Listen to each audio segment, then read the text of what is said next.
النهارده هكلمك عن اشجع طفل في العالم.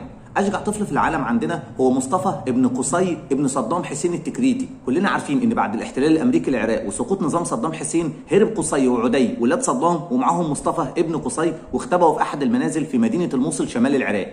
ولكن القوات الامريكيه قدرت تحدد المكان بالتحديد وتوجهوا نحو المكان اللي مختبئ فيه قصي وعدي ومعاهم مصطفى، وكانوا معاهم حوالي 400 جندي مارينز امريكي ومعاهم طائرات وكمان معاهم مدافع مضاده للدروع. حصار المنزل والقتال استمر لمده حوالي 6 ساعات استشهد فيها قصي وعدي، ولكن مصطفى ظل لوحده لمده ساعتين بيقاتل. مصطفى قدر بشجاعه منقطعه النظير انه يواجه القوات الامريكيه لوحده، بل انه قدر باستخدام سلاح القناص بانه يقتل منهم 13 جندي امريكي. خد بالك مصطفى قدر يعمل ده كله وهو سنه ما كانش يتجاوز ال10 سنوات، ولكنه من وهو عيل صغير كان بيتدرب دايما على ايد جده صدام حسين على عمليه القنص، لحد ما في النهايه القوات الامريكيه راحت ضاربه البيت بطائره وهدمت البيت على اللي فيه، واستشهد مصطفى اعظم طفل في العالم. الكلام ده كان يوم 22 يوليو سنه 2003. وبنيجي لسنه 2012 صحيفه مشهوره جدا في الولايات المتحده اسمها نيويورك تايمز صنفت مصطفى هنا كابرز طفل في القرن العشرين. بس كده يا سيدي، شكرا والسلام عليكم ورحمه الله وبركاته.